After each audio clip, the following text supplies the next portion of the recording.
fight. We don't have to kill. Everybody in the whole wide world really just needs to chill. No, we don't have to fuss, no, we don't have to fight. Hello, everyone. Welcome back to another episode of Just Chill with Oliver George. This is episode number 83, and this time around, my guest is a world-class photographer who also has really deep roots in the comedy industry. Before we get into it, though, I do want to remind you, if you're watching on YouTube and you would prefer audio only for whatever reason, you can get that on Spotify, Apple Podcasts, iHeartRadio, and other places like that. If you're hearing my voice on one of those platforms right now, though, and you didn't realize that there was a visual side to this show, please come check it out here on YouTube. If you cross over to this side of things, I'd really appreciate it if you consider hitting that subscribe button. You don't have to, obviously, but I love making this show and I love connecting with new people. So if you're just jumping in now or you've supported me for a long time, thank you so much because it means the world to me. Finally, if you want to reach out to me, maybe with a cool guest idea or some general feedback about the show, you can hit me up on social media or send me an email at justchillpodcasting@gmail.com. Either way, if you reach out, let me know if you have any interest in one of these holofoil stickers with the show's logo on it, and I'll send you one free of charge. As I mentioned off the top, the guest for this episode is an amazingly talented photographer. I'm talking about Mr. Troy Conrad. If that name does not ring a bell, I guarantee you've seen his work, especially if you're a fan of stand-up comedy. He has taken photos of some of the greatest and most hilarious people in the world and really, really captures them in their element in a way that is just electrifying. You have to check out his work.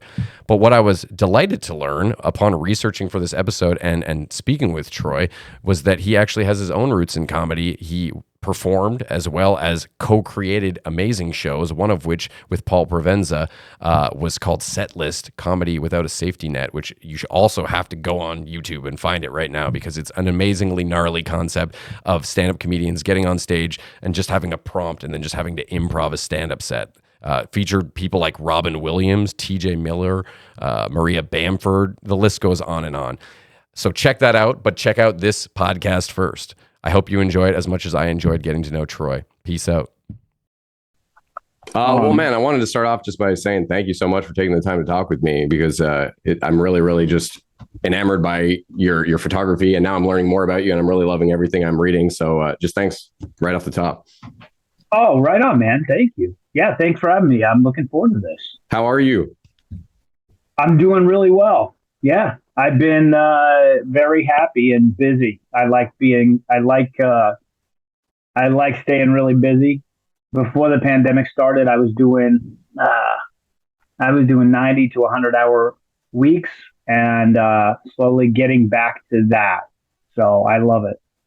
Yeah, well, man, it's good to be productive. I know they say idle hands are the devil's playground, and I found that to be somewhat true in my experiences. Yeah, it's true. I mean, we all do better when we're busy and we have objectives and we're working towards something. That's just kind of how things work. So, try to keep that in practice. I wanted to actually start off with a couple sort of full disclosure things. The first one is just my grandpa had a stroke last weekend, and he's 98. It's his time. He's had a good life and all that, but they're currently in the spot where they've moved him to palliative, and I'm kind of just waiting for that call from my mom. So if I seem a little scatterbrained or anything, it's, I've got a lot on my mind lately. Oh, wow, man. Yeah, I'm sorry to hear that. Hey, this is life. Like I said, he's lived a long one and a good one, but it doesn't take away that existential crisis that happens when anybody, passes away or anything like that. And the waiting is really just kind of a brutal, not to get too heavy off the top, but, No, I get it. I get it. Wow. There's no way I was going to cancel because I've been looking forward to this ever since we set it up. But so that's the first thing. And the second thing, I got to admit, I was very aware of your photography work from your Instagram and everything you do at the Comedy Store, but I had no idea you yourself did comedy. So I'm going to just put that out there because I've discovered a treasure trove of stuff looking and researching you. It's been a really fun process. Yeah. I mean, I have a weird life. Like some people don't know that, like, I have friends and people know me from different things, and sometimes those communities are separate. But the people that friends that I've had in LA for more than 10 years know me as a stand-up. And the people that know me after that, which is when people started knowing me as a photographer, they have no idea that I ever did stand-up. And nor am I someone who's on all the time. So I don't come across as funny. So I like that. It's like a covert, You're undercover, covert, yeah. yeah, undercover comic. Yeah. So I just started doing stand up again in earlier this year, and I've been having a complete blast with it. Like it makes me go, why did I leave this? But I left. I took a break for a good reason. That was to focus fully on photography. How long has the hiatus been since the last time you were on stage? Been about 10 years. Oh, wow. Okay. Yeah. A lot of the stuff I was, sorry, go Yeah, ahead. I did. Sorry, I did about 20 years on the road, and then the last 10 years I focused on photography. So this would be my 30th year in stand up if I had not taken that break, which is crazy. Yeah, that is crazy. Wow. I mean, it's, not like you post a lot about, you don't post any of your old sets or anything on your Instagram. It's very photography focused. So I feel like I must not be the only one, who's made that mistake. Yeah, I mean, I probably underuse even Instagram. That's the only thing I really do social media wise. Mm. They let me post to my Facebook, so I don't ever have to go on Facebook. I put in, I brag that I put in about 5 minutes of Facebook time added up per year. So I try to check it only 2 or 3 times a year. Um, and it lets me focus on just my photography, and I don't post my personal life too much. And right now, stand up is part of my personal life. It's not part of my professional life or my work right now. It's, I'm doing it for fun, and I'm going to keep doing it when I have time. That's awesome. Yeah. Well, it's not like you're not constantly surrounded by a ton of inspiration with the people that you're taking pictures of, Yeah, absolutely. Yeah. I mean, I get to be around the best comics in the world all the time, and it's pretty amazing. So let's go back to when you were just a little guy. What sunk its teeth into you first, photography or comedy? Oh, comedy. Comedy since I was a kid. Yeah, since I was a kid, I wanted to do stand up.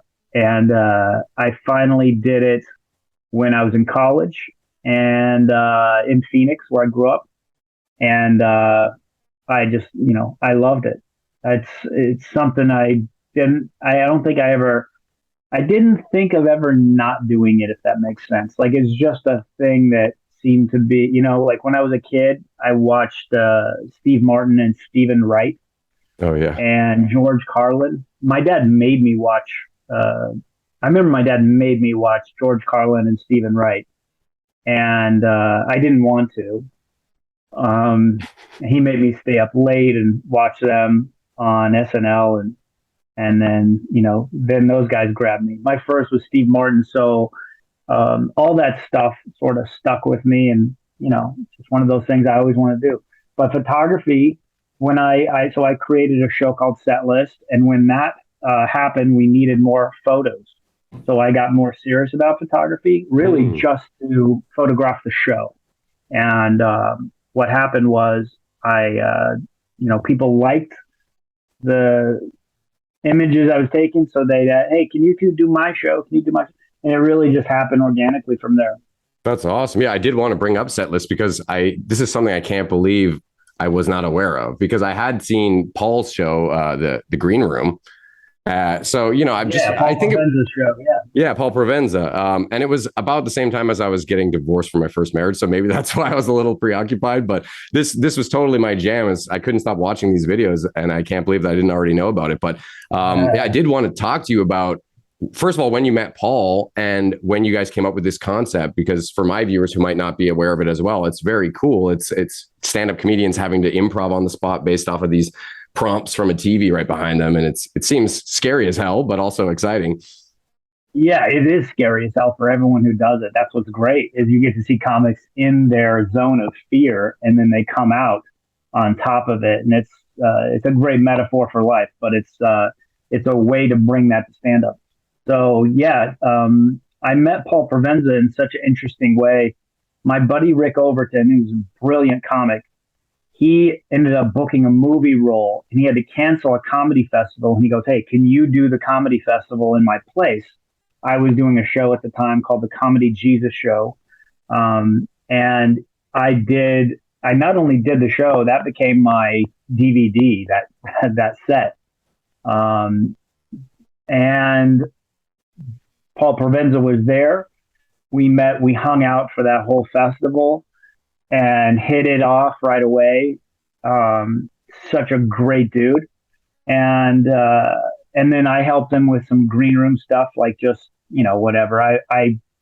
I did a little bit in the background on green room, and then around that time, I I loved I was doing stand up that had a lot of risk elements to it. So basically, I brought that into form with set lists. So I like to do stand up where it's kind of like a solo improv stand up. So audiences would be yelling things that I'd give them like a sort of some parameters, and then I would do characters and improvise within that. And there was no way to cheat that system, and they knew that. That was great. Is you have to make it transparent where they know that you are not gaming anything or planting people and all that. So it was very obvious. That was also the part of the Comedy Jesus show that I did.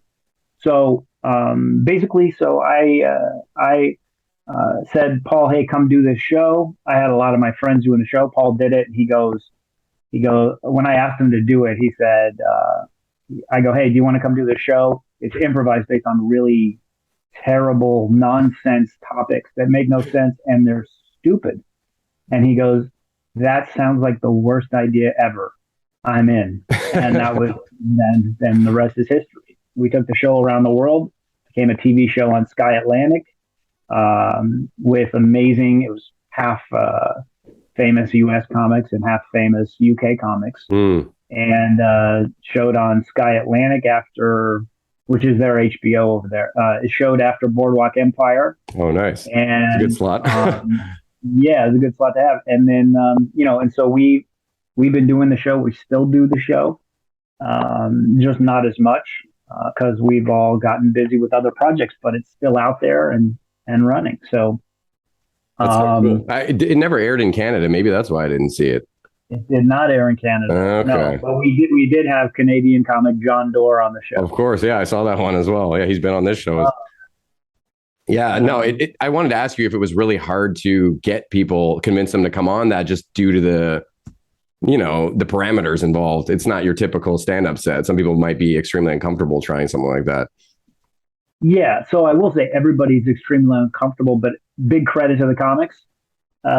They all realized how difficult and crazy it was to do it, to risk failure in front of a live audience, and they did it anyway. So it didn't take too much convincing because some comics realize it's kind of like convincing your friends to go bungee jumping. Like you'll have friends that'll go, "Oh no, I'm never doing that. No way," and they some of them you might talk into, some of them you won't, but most people go, oh yeah, that's an adrenaline rush, and that's kind of what the show is you are backed against a wall, and then you find this strength inside your inner comic maybe that overcomes it, comes out. It's a strength you didn't know you had. That's kind of what it was designed to do. So so it didn't take a ton of convincing. I mean, most of the time it was people beating down our door to do the show. Okay, the opposite. Robin Williams would come in. He would just drop in unannounced and say, "Hey, you got a list for me?" We'd be like, "Oh yeah, I think we can make that work." So it's one of those things that just comics connected to. Well, Robin Williams is one of the ones who seems like a natural at that setup. But I mean, because you're risking failing in front of comedian or in front of an audience rather anytime you're doing comedy. But this really does take it to a higher octane, Yeah, it does.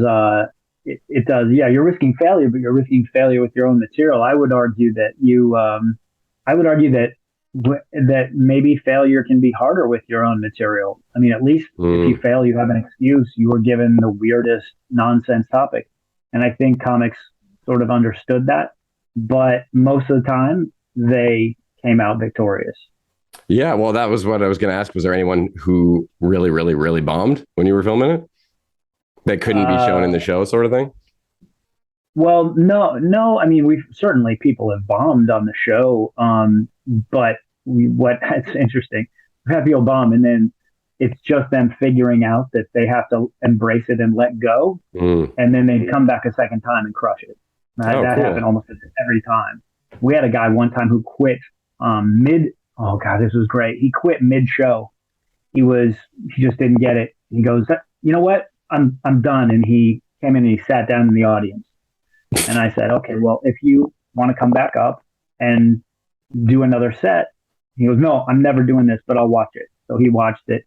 Two more comics went up, and he goes, hey, can I go next? Oh, right on. And he came up and crushed it. And so that was a common thing that happened. So for the TV show, I do remember that we did 2 tapings. We did it was crazy. This was in the UK. The UK show specifically, we did like a 5:30, which is insane. We did like a 5:30 and at 8 o'clock or something like that. And I remember that consistently every single 5:30 p.m. audience was absolutely horrific. Like and you can say in comedy, like it's never the audience. And, that's a good attitude to have. But guess what? It was 100% scientifically the audience because it was the same comics on the next show with different topics, but still same level of challenges and weirdness and all that. And they all crushed it the second show. The first show, they kind of crushed it, but there was no audience to receive it. So it sounded like they didn't crush. So sometimes there are, and you'll find that it shows that happen at 5 o'clock in the afternoon. I wonder why. Just because like rush hour and end of the workday kind of thing, or people aren't drinking, people aren't ready for.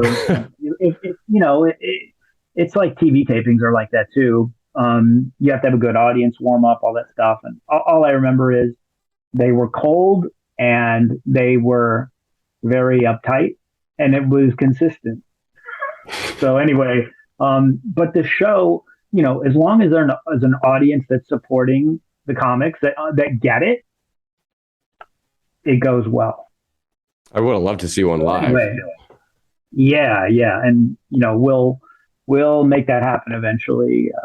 And we did Montreal quite a few times. Oh, nice. That's only like 2 hours from here. So. Oh, nice. Yeah, maybe we'll do that again. But for now, that show is still going on the back burner. I'm focused on photography right now and a lot of fun projects within that umbrella. Yeah, I've seen a lot of your work. It's just, oh man, it's all fantastic. But I've been noticing some recent stuff you did with Stevo, which was really, really cool for Inked magazine. Oh, yeah. Oh my gosh. So that's a great story of Stevo. This is my first time. I mean, I shot him at the Comedy Store before, and he's such a great guy. And I briefly met him before. It was my first time really like hanging out with him. And that was an insanely challenging shoot because we were up against, for Ink Magazine, we're up against a deadline. And the shoot, the only day he was available was Memorial Day. So we had to do, and my editor, he goes, hey, I want the shoot to be like outdoors, something at the beach, because it's our summer issue. And I'm like, okay, so we're going to take a big celebrity that every bro in the world goes crazy for when they see him, and get him on the beach on Memorial Day, like the busiest beach day, like busier than 4th of July. So we're going to do that. And so I had to find a location, and I did. I found a location outdoors that was, that worked, that was kind of hidden by the Hollywood Bowl. We got it done. Only one person found us. Oh, really? It worked out. That is impressive. Yeah, and it was super fun. I had to tell him, I go, hey, here's my idea. I go, I want you to sit on this barbecue grill. I'm going to put a smoke grenade in there, and you're gonna be like you're roasting. And he goes, I love that idea. I think he's up for pretty much anything. Yeah. Originally we were going to do something with dynamite, with fake dynamite on the beach, and there's no way we could do that. So, and plus we can't use real dynamite. He didn't want to do it. Yeah, you don't want to accidentally kill one of those bros. Yeah, no, he would have rather done it with real dynamite than, I believe every bit of that. Than do fake dynamite. It's like, well, it's fake dynamite, And that smoke grenade almost did fry him. Like his jeans almost cut off. But it was really hot. I'm sure he's burned his nutsack a couple times already. Oh yeah, I'm sure it's Charbroil. So I think that like he's such a good guy. He made that shoot so fun. And yeah, that was the cover of Ink. I don't remember. I think it was right during the pandemic. So that was 2020 summer. Oh, okay. I saw it posted on your Facebook from, I guess, just recently in July or something. I thought maybe it did. Yeah, I might have posted. I did. I probably posted another like a happy birthday or something to him. Or yeah, reshare. Yeah, reposted it. Yeah, but yeah, such a good dude. Yeah, he seems like such a great guy, and it's really, really inspiring to see how far he's come from his heyday of debauchery. The sobriety is a good look on him. Yeah, totally. Such a good guy, and I'm really fortunate to work with good people. So yeah. Well, circling back to Setlist just for a second, because there's a couple things I wanted to touch on. One being that you guys recorded it in Meltdown Comics? That was one of the places we did the show early. We did a residency there for a number of years. Because I've never been there. I was under the impression it was just a comic book store, but now learning that it was like comedy and comics is kind of like, well, I mean, look at my studio, right? That's Oh yeah. So Meltdown Comics was a comic book store, but it had a space in the back. They turned into a theater. Chris Hardwick is responsible for that. Nerdist, yeah. And so Chris Hardwick turned into a theater, and then we did the show there. It was one of my favorite venues ever. Still so bummed it closed, but that was also the site where the Meltdown show with Jonah Ray and Kumail Nanjiani. Okay. They were the longest running show there next to us. They were the longest running show there, and we were the second longest running show. I think Pete Holmes did some podcasts in there too, if I'm not mistaken. They had an upstairs little podcast thing. Yeah. Okay. Yeah, and it was just an amazing. Yeah, Dan Harmon everybody did their show there. It was an amazing place, and it was a blend of like you had alternative comics come in, you had regular comics come in, like club comics come in. It was an amazing place, and it's gone, but there's lots of great places. Yeah, what a bummer! I saw that it closed in like 2018 or sometime before the pandemic. I really would have loved to go check it out, but. Yeah. Hopefully something new like that will pop up again. The other thing I wanted to touch on was that you also did Prompted, which is kind of similar to Setlist, but with a bit of a different premise. Yeah. So it's a little known secret. So Prompter was my other show. My bad.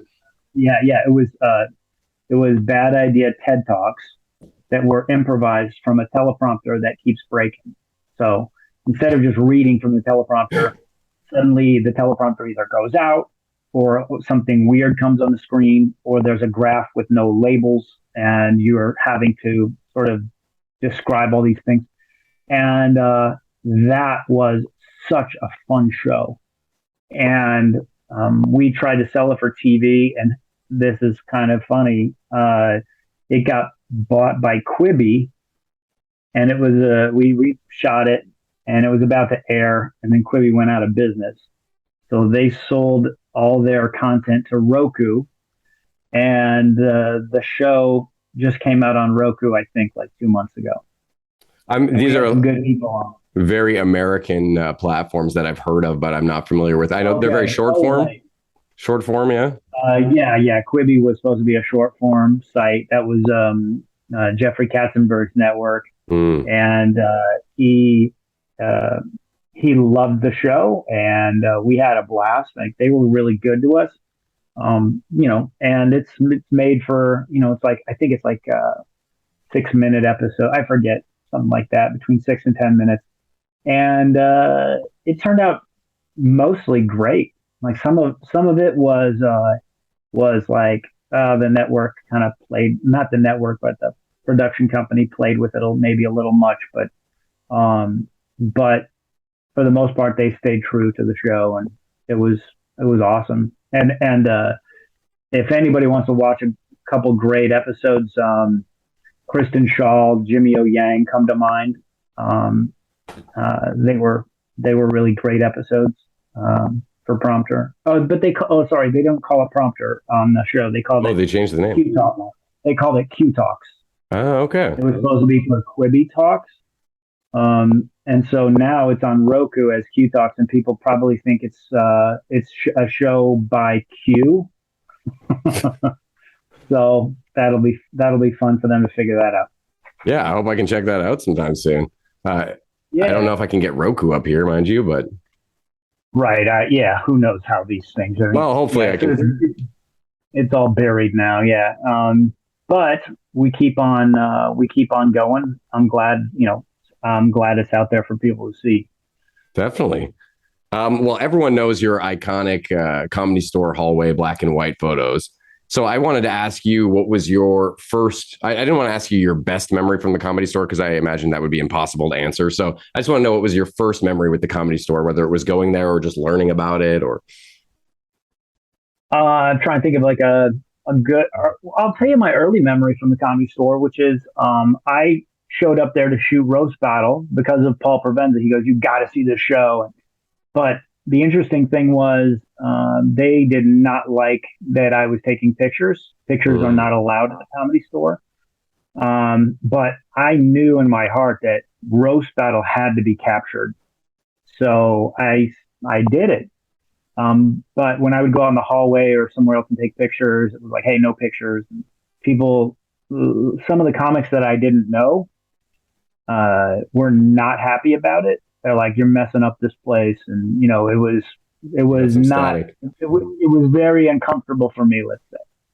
And then people eventually did warm up to having me there. And now, photography is more of a thing in comedy. When I was doing it, it wasn't a thing, and I'm just really happy that now there's a lot of comedy photographers and there's a lot of coverage at the clubs. And I think even around the country, people are, I get messages from people and hey, I'm in Michigan. I'm shooting at this club. And, it's really cool to see that. I think there's some people who are still weird about it because I know I've been to shows where someone's setting a camera up and someone else is like worried that they're going to, steal their jokes or record their set. And, no one's actually doing that ever, but. Right. I mean, look, if you see a video camera I would worry too. If I saw a video camera in a club that wasn't mine, I'm doing a set. Yeah, that's legit. Cause that kind of thing, you wondered, that used to happen. People would bring in video and try and video shows. Well, sometimes you just want a clip to show your fans or your friends or whatever. Yes. Yeah, I know, but it's so out of control and you just don't know people's motives. So it looks suspect. Yeah. Yeah. It's better to just say, yeah, let's have a no video rule. But I've been lucky and fortunate to be busy in this comedy photography world. And, I still get like once a week, usually I get to shoot at a club, the Improv, once in a while, the Comedy Store. Comedy Store has great coverage now. They got this guy, Van Corona, who's really great. Oh, they've got a different guy doing it on the regular. Okay. Yeah. They've got a full-time guy. And then they have Liz Vig there. And look, it's really great. They have good coverage there, and that's a special place. The Improv is a special place, and the fact that they're having most of their shows shot is really, I think, in the end, great because we'll look back and we'll go, "Oh my God, I'm glad we have this." We look now and go, "Why aren't there more pictures?" People ask me all the time, "Why aren't there more pictures of Norm Macdonald doing stand-up?" Because nobody took pictures. Yeah, it was bad form back then. Interesting. I didn't even really know that, but it kind of makes sense. It would take people a while to get used to that kind of thing. And now thankfully people are embracing it. That's cool. Yeah. Did you have to learn a lot of interesting techniques to shoot in low lighting areas like a comedy club or most comedy clubs? That's a great question. That was everything. So you could argue that the hardest thing to shoot would be stand up. Because I would say actually even, live, stand up is actually really hard because it's very low light. It's designed to be low light. So the hardest thing to shoot is action in low light. Those two things don't mix. You can have one or the other, but you can't have both. So to do that, which is what stand up is, you have to really know how to use your camera in manual mode, and you have to really know lenses, and you have to know how to use those lenses. So there's a lot of it was for me. I just it was school of hard knocks. I did it, and I would fail. I'd do it again, trial and error, better and fail. Yeah, yeah, and then I was also using gear that wasn't really designed for that, and still getting passable shots. But it's kind of like drag racing in like Ford Fiesta or something. Like it's a car, but it's not going to do the job. Yeah. Wow, really cool, man. I wanted to talk to you. This is sort of just an open-ended question, but you being the photographer for the Good For You podcast, I just want to ask if Whitney Cummings is like as fun to hang out with as she seems to be. She's even more fun to hang out with than she seems. Like it's actually amazing. Sometimes I stop and I go, I can't believe I'm having this much fun, and That's I awesome. love and adore Whitney. She's such an incredible human being. She is so full of joy. So I mean, yeah, I've had so many adventures where we've done shoots, and one time we were doing some event, and she said, "Oh, we're going to take a bus." She said, "I have a shuttle coming to take us there," but it was like a party bus, and it was just like 6 or 7 of us on. I think it was like 6 of us on a. You mean like a limo bus kind of thing, or? No, like a tour bus. Oh, okay. Like it was a tour bus, but it just was like all bench seating, and it was like looked like a nice modern New York City apartment inside. Oh, wow. And stuff like that. She is just an incredible.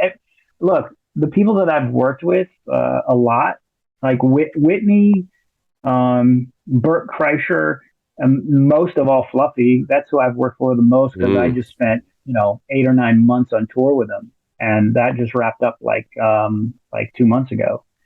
So yeah, it's definitely an amazing. He seems like such a sweet guy too.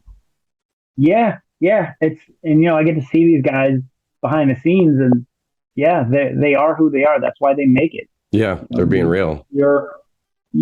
If you're one person on stage and one person off, okay, people do that, but it's not the same. I don't think those people go as far. Like if you, Gilbert Gottfried was a guy I worked with a lot, and sure, he has a character on stage, but he's still Gilbert. Yeah. When he's it's just an exaggerated version of himself. An exaggerated version of himself, Well, speaking of Whitney, sorry to cut you off. I was just gonna say, speaking of Whitney, you are also a big animal lover. I've heard and read, and that you work with adoption and pit bulls specifically. Well, or you have? No. I just have had pit bulls. I had 2 pit bulls over the course of almost 20 years. And I don't anymore, but I basically got, I fell into an accidental adoption. Oh, okay. I was supposed to deliver.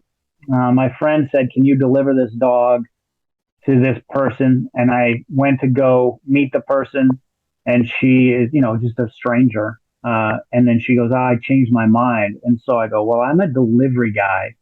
So, if this is a pizza, that'd be no problem, but this is a dog." And so it looked like I was running an adoption agency, because I was trying to get this dog adopted, and I keep posting, "Hey, who wants to be, who would like to foster or adopt this dog?" And nobody did. And so there were a couple of people that, that were interested in everything. And so I think they had a term for what happened to me. It's called a foster fail. Except I wasn't even fostering; I was a delivery guy. So I ended up keeping this dog. But anyway, yeah. So I'm not actively involved in adoption, except for that But you are an animal lover, at least. I think that much is true. Yeah, yeah, you could say I'm a really big animal lover, and especially dogs. But yeah, I'm a big animal lover. Yeah, your dog Neo is adorable. I know it sounds like he's Yeah, passed since, but a Matrix reference, I'm guessing. he was named. Yeah, because he was named after Matrix. He's the one. Oh, okay. That dog lived to be 17 years old, Wow, and that's in amazing. good health the entire time. Yeah. You can't So ask for more than that with animals or a dog. yeah, I know. So that is a very special dog, and I wrote posts about him going to outer space, like when he died. Like it was just a way of dealing with it for me, Mm, so that he didn't die. He was sent. He was sent by NASA as the first dog to go into deep space, I love that. and I posted a bunch of posts about that, and like I had friends who would like Photoshop, scenarios where he's in space, and because sometimes their Photoshops are really good, a friend of mine was hanging out with me one time, and she goes, I can't believe I know someone whose dog is in space right now. And I started laughing, That's so and funny. she goes, no, she goes, that's amazing, and it just made me laugh harder. And I go, no, I go, that's well, it's true if you want it to be true. Yeah, why burst that bubble? Yeah. Right. I was about to tell her, I went, you know what? It's all good. Yeah, it really, honestly, dogs are such amazing creatures, but it fucking sucks when you lose one. Like, we had a dog pass away about a year and a half ago, almost 2 years now. And we actually, our current dog that was sort of the replacement, that's a horrible word to use, but for lack of a better term, and she's half pit bull, half husky, and she is the most insane dog I've ever met. Just so strong, so fast. She's getting better, but it's been a challenge to say the least. Yeah. Yeah, they can be a challenge for sure. So besides dogs, though, I love asking people this question. Do you have a favorite animal or one that you feel represents you, like your spirit animal, so to speak? My pit bull Neo specifically was my spirit animal, and still is. Yeah. Oh, okay. But Outside of dogs. as far as like a general outside, sorry, you said outside of dogs. I would say a horse. Okay. Any particular reason why? Um, they're fast and they run free. Well, assuming they're wild horses. They're wild horses. So I should have clarified wild horse. Yeah. Wild horse. I mean, I'm fascinated with wild horses. I'm fascinated with the Old West. I'm fascinated when I drive across the country. I look out and I go, where were this is where covered wagons had to go. They had to go across these mountains, and you just like think about that stuff. You think just the brush alone. Let's pretend it was all flat, no mountains. Trying to get through. Remember when you were a kid and like you go through sticker bushes and you get all cut up? Yeah. Imagine that for like 3,000 miles. Good Lord. That's a lot of the Old West. Not all 3,000, but I'm saying like such harsh terrain. So I'm fascinated with that and how horses got through that. But yeah, it's so that's my that would be my. No, that was a great answer. Great description as to why you chose that as well. I was just vaping some weed, which leads me to my next question, which is I listened to you on Todd Glass's podcast where you took an edible beforehand. So I wanted to know if you were still a cannabis user. And I also wanted to ask you if you think that it is something that helps you with your artistic process or something that hinders you and you find it hard to focus. So first of all, I always find it hard to focus. But I'm not a cannabis user. I forgot. I don't remember doing that on the show, but I did that show, so many times back in the day. Yeah. It sounds like something I would do multiple times back then. But no, you know what? I think I just got to a point where I just wasn't interested anymore, and so now I'm a more of like a maybe once or twice a year person. Oh, so you still occasionally partake? Sure, yeah, but yeah. So once or twice a year is what I'm up to now. But it doesn't, I don't know. In my 30s, I enjoyed it. Well, I just find it interesting because some people will say, if they smoke weed, then they play a little better on the guitar, or maybe they come up with more Okay. interesting jokes or that kind of thing.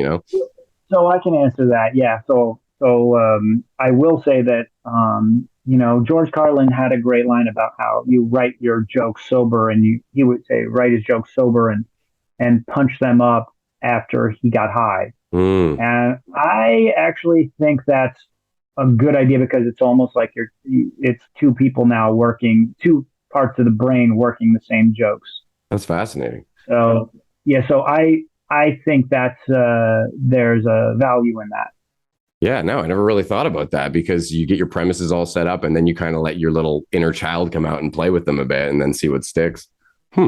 Yeah, absolutely. So yeah, and as far as like my comedy at that time, I don't remember if I don't remember if it was helpful, how much I did and all that stuff, like helpful for writing. But I do think there's a value in, in writing it sober and having a different perspective, whatever that is. I didn't even know if maybe it was going to be something you did when you were doing photography at some point in your career. Like, oh yeah, you just look at the world a little differently as far as, what you want to approach. So I shot a lot of EDM, electric dance music festivals, where everybody's on different drugs, and I mean everybody. And so I did shoot on mushrooms, and I will say it was definitely an enhancement, especially for a music festival where people are, kind of in the dark wearing glowy things. Yeah, that's maybe fish in a barrel if you know how to use a camera. Yeah. You know how to use the right settings. But I will say that one time at the Comedy Store, and this would have been like 5 years ago, Joe Rogan was in the back, and he was just talking about this exact conversation about how pot can enhance situations or whatever. And I thought, all right, you know what? I'll try it. I'll take a hit and shoot that night. And I remember consciously going, oh, this actually helped in some things, But the problem is the focus. Like, it doesn't help my memory. So, and I need to keep my memory and my patterns of shooting secure, so that I don't miss certain shots. But it did help me see possibilities I didn't see. That's really interesting. And the EDM shroom thing is something that I find even more interesting, because I know in my experience with that substance in the past, you'll think you figured out the best poem ever or whatever it is that you've scribbled down, and then the next day you try to comprehend it and it's just intelligible. Yeah. So with photography, you look at the next day and you see the photos, and I remember, I wish I could put them on the screen here, but I don't know how to do that. It would take forever to find them. If you email them to me, I can throw them up in post if you have them somewhere. Oh, okay. Yeah.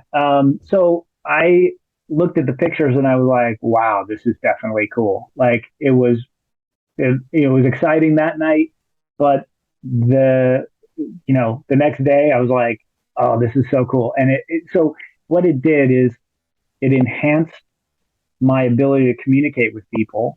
When you're under the influence of stuff, it could be alcohol too, like when you're under the influence, it's easier to talk to people maybe. And I just remember I just became a director. I had my director hat on. So I was like going up to random strangers.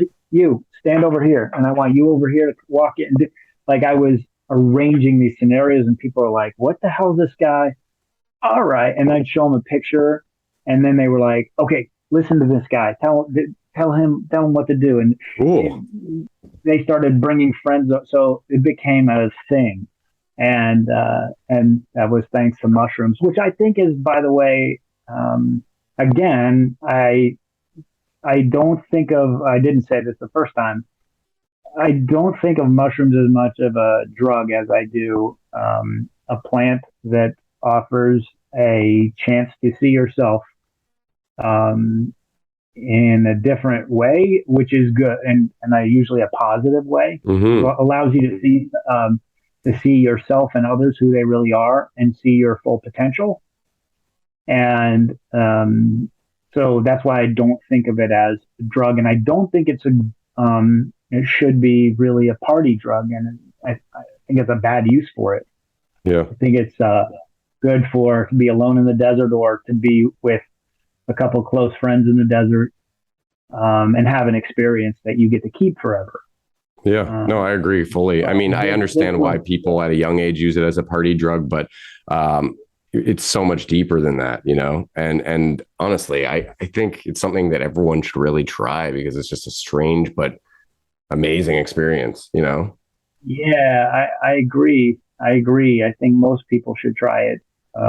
Within reason, I suppose. Everybody's different, but like I'm a fan of the psychedelic renaissance, as they call it, that's happening right now, because I think some of the things like psilocybin, is that what it is? I always mix that up. Psilocybin. It was kind of thrown in with all these other horrible, like hardcore narcotics just during like the Reagan era, I assume, and all that, you know, war on drugs and all that. And instead of actually looking at things case by case and going, well, no, let's keep doing experiments with this one, which thankfully they've done over the last 10, 20 years in a big way to sort of usher this new phase in. But yeah, it really bums me out that for so many years it was this contraband, horrible thing. And now people are finally starting to clue in, you know? Yeah, I mean, we'll just see that more and more because now we, it's been approved for federal funding and U.S. clinical trials. So it's totally seen a different way already. And, it's already being used for PTSD with veterans. So we'll see it kind of come out a little more, and probably 5 years from now, let's see, it's August 2022. So August 2027, we'll probably have a nasal spray and some kind of some other spray or patch, like a mushroom patch. I think I understand the hesitations and the fear in the past, because everything you're saying sounds great if in 5 years it's much more accessible and the research is there.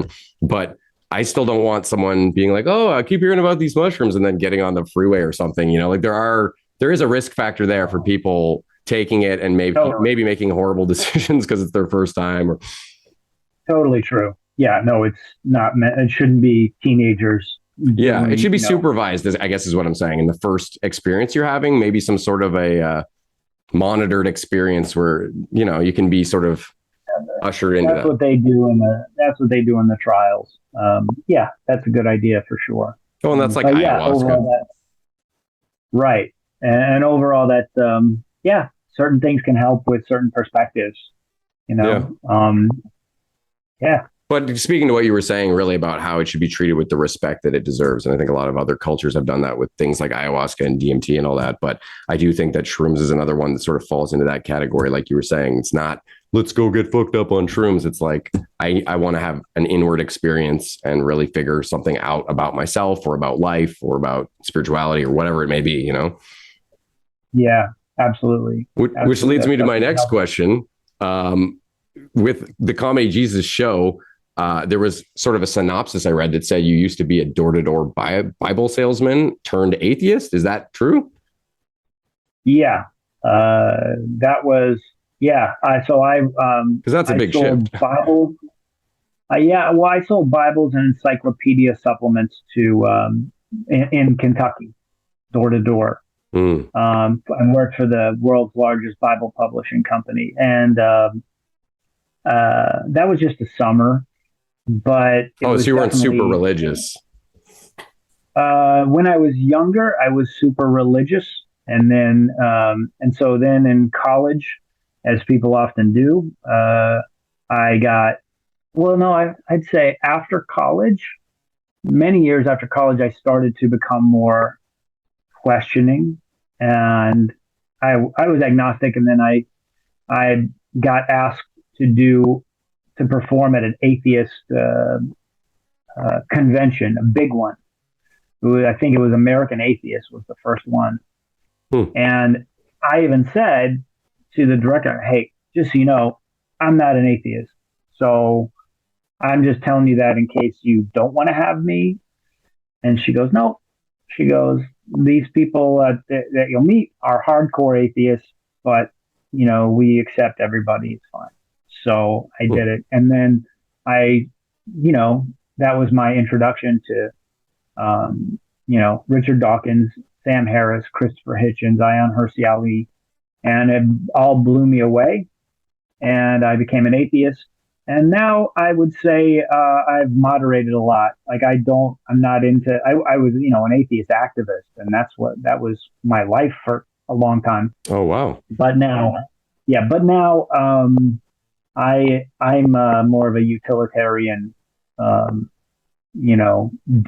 or I'm a lot of things now. But I wouldn't say my identity is still. Well, I wouldn't say my identity is an atheist.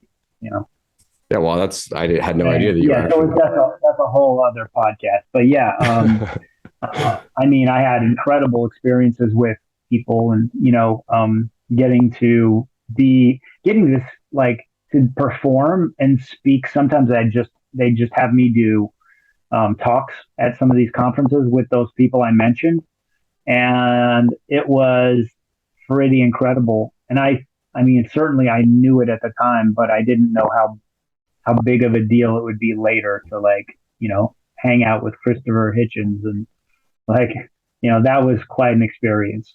And that's one of those people I miss all the time. It's like he's like Patrice O'Neill, George Conrad. Like you miss that perspective and that level of wisdom and that outspokenness. So, wow, thanks for sharing that. That's awesome. I was actually going to ask you, because I saw an interview where you said you always want to be an agent of evolution. And playing off that, I wanted to ask you, since that interview in 2012, so 10 years ago, how have you evolved the most? Yeah. Well, the photography stuff, I guess, is a given, but. Well, I mean, in a way, it's funny because I just talked about, for me, it is an evolution. But, I evolved into an atheist, and then I evolved into more than that even. So for me, part of evolution, I think for me anyway, and I think probably for a lot of people, if they choose to accept this, part of evolution is being agnostic about everything. When you have wonder, when you wake up with wonder and you wake up with not knowing, your life it has the potential to be extraordinary because you're always learning, and you're not set in I already know this is true. When you don't know, you learn a lot more. Yeah. So I've made it my business to be agnostic about as much as possible in my life. That's a great attitude to have. I think that it's very applicable to stand-up comedy too. Knowing that you're going to fail and you're going to keep learning and keep evolving. Yeah, absolutely. So that's a big part of it. Well, yeah, I'm wishing you the best in your journey back to stand-up, man. Thanks very much. Yeah. I mean, I don't get to do it a ton, but when I do, I'm really, really enjoying it. So I appreciate that. Well, that's why I'm kind of amazed to hear that you've taken a 10-year hiatus. I understand, of course, with how busy you were with photography, but seeing the stuff that I've seen, like the Comedy Jesus, for example, you were such an immersive, interactive performer that I find it hard to believe you could put it on the shelf for that long and not have it kind of eaten away at you a bit, Yeah, I mean, especially when I had, if I think about this sometimes, I don't have any regrets in life, but I do think about if I would have stayed on YouTube, because I was really, I was getting a lot of followers on YouTube way early on. And now look at all the people that were at my level when I quit, and they're all making like $1 million a year from YouTube. And so I think, gosh, I if I would have stayed on that path, but I don't regret that at all because that's the path I was on. And I don't do what I do for money. I do it for the love of the game. And I certainly want to make as much money as possible, but that's not what drives me as my main motivator. So because I don't want to ever have to retire, I want to work until I die. So, I think, I, I think that probably is. No, that's a cool what you just said about how you want to work until the day you die, because a lot of time people retire and then they die not that long after. It's like they stop the momentum and their body realizes and just shuts it down, Yeah, it's like having that goal. It's without an objective, you can't have a movie, you can't have a play, and you can't have a very rewarding life. I guess that's why people take up golf when they retire, because they always have a goal. It's the next hole. Something to chase. But it's not the same, I don't think. I don't think it's the same because it's no big deal when you fail at golf. So if you're playing professionally, then now there's something at stake that's different. Well, in golf, you're not creating anything new as well. That's a big part of it, I think. True. That's true. You're not creating it. That's a really good point. Yeah. So I think it's putting yourself out there when you can create and fail. Yeah. That's what it's all about. That's beautiful, man. I don't want to take too much of your time. I'll ask you the season 3 question I've been asking everybody this year, which is if you weren't doing what you're doing right now, what would be your dream job? And or alternatively, what was your dream job when you were a little kid? When I was a little kid, my dream job was to be an ice cream man. Oh, yeah. Okay. Must have been pretty young. We're talking here then. Yeah. I remember being a kid and getting ice cream and going from an ice cream truck. And I went, wow, this is the perfect job. This is the life. Drive around. You get to drive around and just make people happy and give them something awesome. Now, I'm totally against the idea of an ice cream man now because sugar is terrible for you. But I can't imagine they make tons of money either. No, but again, you love of the game. That when I was a kid, I was in man. And let me try and answer that question with imagination. You asked me what would be my dream job if it wasn't what I'm doing. Like now? if cameras didn't exist tomorrow and you couldn't be a photographer. Got it. And I couldn't be a photographer. Well, let's say even like a photographer or a stand-up or a show creator or any of the other things I do. Fair. Let me try and. Yeah, something totally out of your wheelhouse that maybe you've always felt a calling towards, but never, acted upon.